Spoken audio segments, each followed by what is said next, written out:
In an ever-evolving digital landscape, for your business to thrive, you must adapt or die. Welcome to Marketing in the Age of AI, the podcast helping you harness the power of AI and marketing tools to revitalize and grow your business. And now here's your host, marketing expert and author of Authentic Marketing in the Age of AI, Emanuel Rose.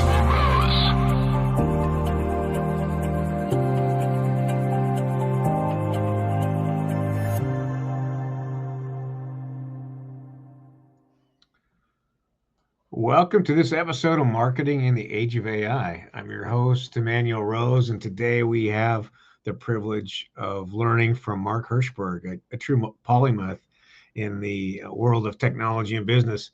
Mark is a seasoned executive, cybersecurity and educator, and has worn many hats throughout his career, from his role as fractional CTOs and CPOs to his position as an instructor at MIT. So Mark brings a wealth of knowledge in areas ranging from AI and cybersecurity to marketplace creation and maintaining human interaction skills. So Mark, I'm really happy to have you join today. Thanks so much for taking time. Thanks for having me on the show. It's my pleasure to be here. Well, it's a dynamic time to be involved in technology, as we know. And you've had lots of experiences of fractional CTO and across a lot of different industries. Just discuss a little bit about how AI and the AI bubble and hype and the actual implementation of AI has changed what you're doing. Sure. Now, when we're talking about AI for this discussion, we're mostly talking about large language models because there's many types of AI. And in fact, there's many types of mature AI that you may already be using or should be using. You may or may not need large language models. In tech, we always joke, there's always the hype. There's always the CEO who says, hey, have you heard about the cloud? How are we doing mobile? Are we doing big data? What can we do with blockchain? And it's just whatever the headline is, they come to us. Exactly. For some companies, yes, this can help us. For others, I've had companies, I remember with machine learning, small restaurants were saying, how do we use machine learning in restaurants? The answer is no, you don't. You're a small business. All right. Take a spreadsheet, just track some metrics. How many pieces of chicken do you sell Monday, Tuesday, Wednesday through Sunday? Track that over time and then discover, hey, here's what our chicken sales look like, and adjust your buying appropriately. Or how many 2 tops and 4 tops. You need an Excel spreadsheet, just counting. I had a client come to me and ask, I had a bunch of people the last few years do shorter term projects. I tend to do longer term projects, 6 months, 2 years, where I'm an extended part of the team for an extended period of time. It's just the company doesn't need a full-time 40, 50 hour a week CTO. But I also have companies come to me for short term. Hey, what do we do with this? And I had some, they were doing tax software. They said, how do we put AI into our tax software? And they were doing not recommendations. They were just doing the analysis. So look, you don't want that. You don't want hallucinations as you're adding 2 numbers. Right. Don't just throw it in because it's sexy. Now, if you want to do suggested parts of the tax code, it might be able to help you there, but that was not where their business was going. And so we want to be really careful not just to use technology for technology's sake. I would also say, if you're familiar with the McKinsey hype curve, for those not familiar with it, it shows this giant spike where everyone gets really excited, and then we crash back down to reality, and then you come back up to a more reasonable expectation. I think we're still on the front edge of the hype curve. And yes, it does some impressive things, but I don't think it's going to be quite as transformational as some people think it is. But it will have productivity impacts. And if you can recognize how to harness that correctly, you can get operational efficiencies in your business. You can really gain market share, do other things by just edging out your competitor, being a little bit better. But don't think it's not shooting for the moon. It's getting just that few percent better, single digits, maybe low double digits. Yeah, I love that. And I love the fact that so much of kind of the best pieces of AI and this machine learning and even the LLMs are being baked into the software that we're already using, right? And so it's kind of we have a very gentle adoption if we want. We don't have to make big changes, but there are opportunities also for the right companies and the right industries to make bigger changes. And if you do want to bring it in, there are ways where you can do this. I have a whole article written up on how to do some basic pilots. What are the safety rules around doing it? Because you don't just want to say, hey, everyone, dump stuff in. You might have to protect data. You might not know, some employee might not realize this is not correct information or can't go out. So there are some basic guardrails you can put in, but you can do some experimentation. And especially, I know there's a lot of executives in your audience. Yes, as executives, we look down and think, well, I know the business, but we might not realize day in, day out, you have someone who spends a lot of time looking things up online, reading content. I get that, but it's the people in the trenches doing the day-to-day work who might say, hey, I could use AI this way. And you do want to get that 360 perspective. Let everyone voice in, here's where I could use AI. But again, you want guardrails. You want to have a review process. If they say, I think I can use it here, make sure someone in management at some level appropriate to your organization is doing that check, and you do the pilot and see if it works before you really authorize it to go into full-scale production. Yeah, I think that's beautiful. You got to have the review process, but it brings up this interesting point now in your role as a professor, what you're seeing, kind of the brightest minds and maybe not the brightest minds. How are they using the LLMs to their benefit for assignments or for coding? We're seeing it used in different ways. Coding, it's very interesting. Now, coding is an area because it's a very well-defined space. There's very specific grammar that we use, and there's tools like Copilot that can help you code. Yep. And what we found is that for junior people, it doesn't necessarily help productivity. This is as I've talked to lots of my peers, because the junior people kind of don't know what exactly to do. Yeah. And it lets them do not necessarily the exact right thing much faster. When you Right. get mid-level and senior level folks, it's helpful because I can tell you in my day or in my work, I'll still look at code. I'll do code reviews with some of my smaller clients.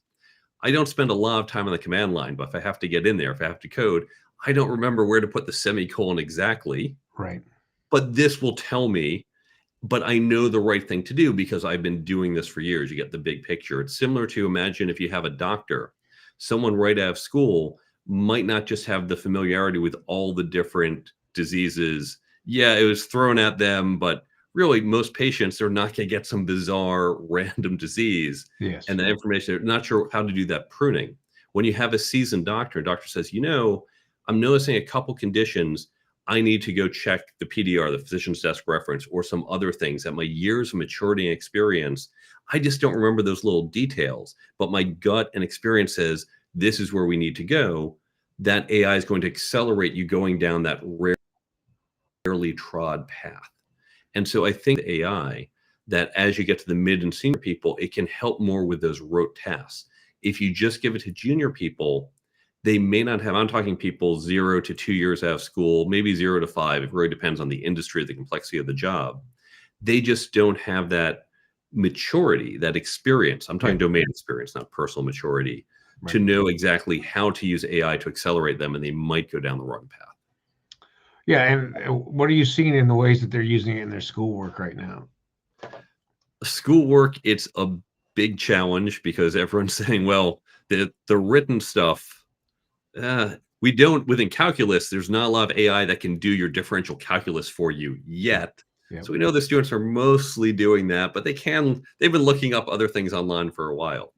But term papers, in fact, we see, as I've talked to colleagues, hiring's become a challenge because the cover letters. I have a colleague of mine who said, I know references have all been inflated, and I know that all the cover letters I'm looking at, I'm pretty sure they're all AI generated these days. So it's not really helpful. So I'm back to just the resume. Of course, all the resumes kind of look the same for what he was hiring for. So I'm not getting any good signals here. And I think we're going to have to switch and find new ways to do signals, both in school and in hiring in other places. Wow, that's interesting to see how that will play out, and maybe it's more in-person stuff or more video interactions. Even there, we have seen cases. I have some colleagues, some CTO friends who have said they've done a video interview and they'll sit there and they'll ask the person some tech question and they notice there's a delay. And what's happening is there's someone saying off to the side Oh, who used to be Googling the answer, but now they're going into AI and they're yeah, getting the AI, or you can see the person typing with their hands and you're getting AI to give the answer. And so you're not assessing the person properly. interesting. I'm interested to hear more about what you see in the career toolkit and what you're outlining in the work that you did in that book. So this is the second. I have three brands. There's Mark Herschberg, the fractional CTO, and I consult to companies and help them with their technology and products. There's Mark Herschberg, the creator of Brain Bump. That's my third brand. But the second brand, Mark, who teaches at MIT and wrote the book, The Career Toolkit, Yeah, Essential Skills for Success That No One Taught You. And these are the skills that we've all heard about before: leadership, networking, negotiation, teamwork, communication. We know these skills. We say these are really important. We don't actually sit down and teach these skills to people. So that's what we started to do over 2 decades ago at MIT. And I turned that into the nice. book and now my corporate speaking and workshops. AI, I think, is really going to accelerate the need for these skills. Now, again, I just gave the example of those cover letters are no longer helpful because we're all going to give the same well-written cover letter that came out of AI. But in person, it won't be quite so easy. Yeah, We're also seeing challenges. The labor market, huge problem right now, for example, not from AI, but with the one-click applies. And if you look at any of the job boards, you see they will get hundreds of job applicants within a few hours. sure. And there's no easy way to go through that. The ATSs, the applicant tracking systems, so just looking at keywords, are gross, clunky tools that do not work well.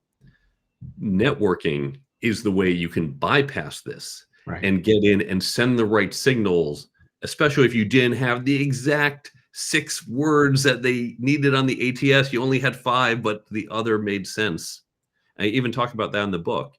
You have people who, to use some common terms that we're all familiar with. So he says, I've got 10 years working at McDonald's, and they're looking for someone with at least 8 years of Burger King. And the ATS says, well, I don't see Burger King on here. Right. But of course, we all know it's the same. Yep. When you get into certain domains, I see us time and time again, the recruiters don't know that, well, this is equivalent to that, but you miss out on people. So networking is how we can bypass this. And really, it comes down to a lot of the people skills, a lot of the interactions, because now I'm going to generate a lot more of the content. Heck, if I need strategy ideas, I can go now to an LLM and say, I need 5 ideas for what to do in this situation. Yep. And it's going to kickstart it. And so that's going to bring up the lower level people who otherwise sit there and say, I don't know what to do. So now we're bringing them up to closer to average.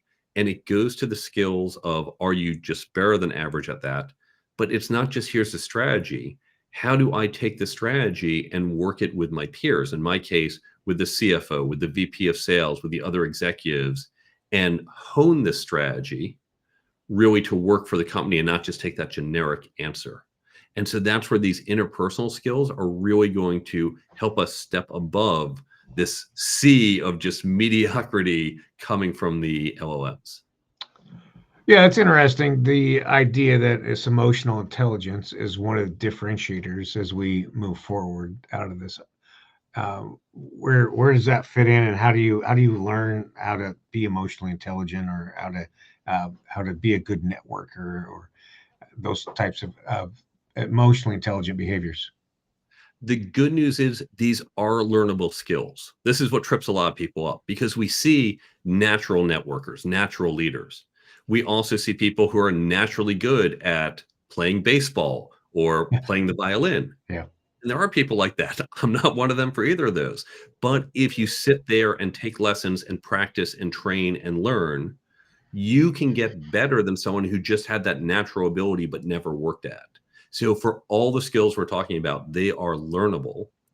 Now, yes, you can start by reading books like mine and articles and other tools, but just like you can't learn to play the violin just from reading a book on it, you do need to practice and work at it.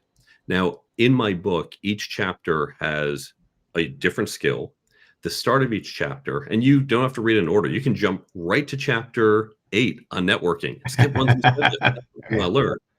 Each chapter has this mental shift, how to look differently at the skill, then concrete things you can do on a daily basis to improve that skill, Nice. and then wrap up the next steps. But even if you're using my book or other books or tools out there, I recommend creating peer groups where you develop these skills together. Where you say, all of us are getting together, and for the next 2 months, we're going to work on our networking skills. We're going to read a chapter from Mark's book or read other articles. We're going to talk about what we're doing, where we may have had some challenges or tripped up. And I have on my website that we'll give you later a download, a completely free download. I don't even need your email, that will teach you how to build such a group within your organization so you can upskill everyone in your organization to be better at these skills, or how to do it across organizations if yours is a little small or you don't have support there to do it. Well, that is a very complete process. I love that. That's you're combining a lot of things there in terms of your experience and your research, and then also how to then implement it, which is a very complete cycle.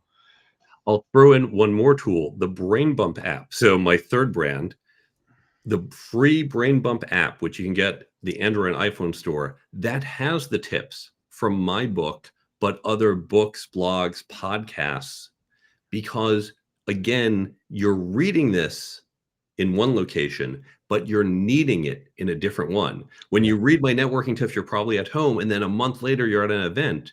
So with the free Brain Bump app, you'll have all my tips in your pocket. So as you're at the conference, you can just quickly tap networking and up come the networking tips.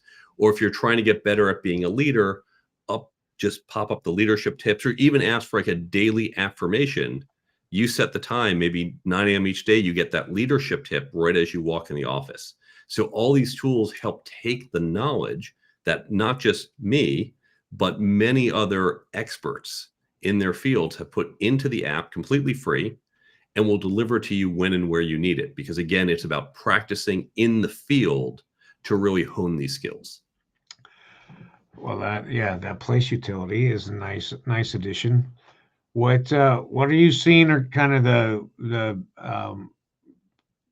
the most used parts of the tips or of the structure of that you've written in the book? With that, I see networking and negotiation are definitely my two most popular. Yes, everyone likes leadership, but there's a lot of leadership content out there. Yeah. But networking is something everyone struggles with. Everyone says, I wish I could be better at networking. Yeah. And so that's one of the most popular sets of tips from my book and from other books. Negotiation is another one, because with negotiation, you're going to be more effective in your sales, in your partnerships, in your hiring. Yeah. It's going to really help you. And if you just get a little bit more successful, you effectively get this compounding effect. Imagine if every sale you did going forward was just 1% better.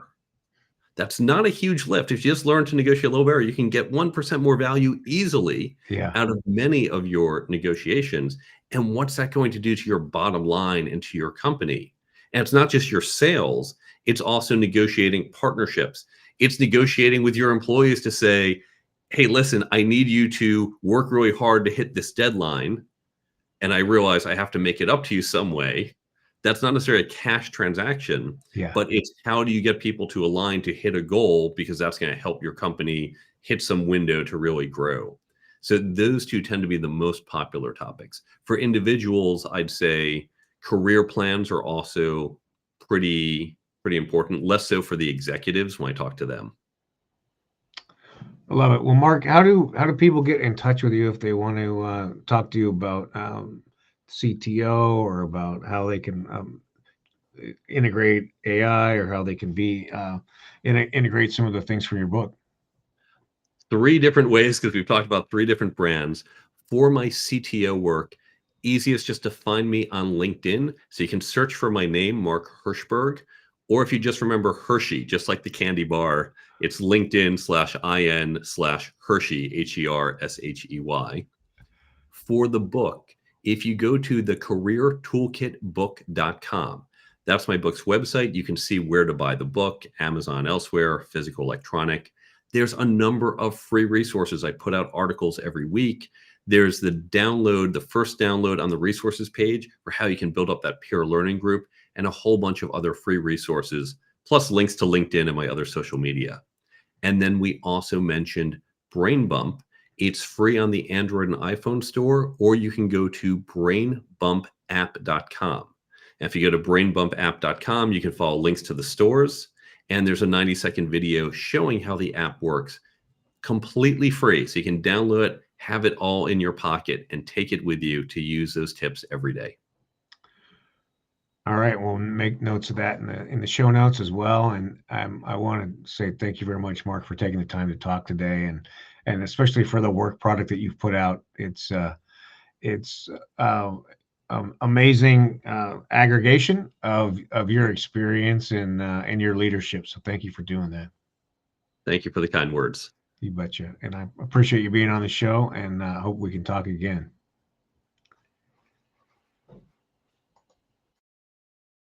Thanks for listening to Marketing in the Age of AI. Be sure to subscribe wherever you heard this podcast so you never miss a future episode. Your copy of Authentic Marketing in the Age of AI is available at Amazon.com or EmanuelRose.com. You can also connect with Emanuel on LinkedIn. Thanks again for listening, and we'll see you next time.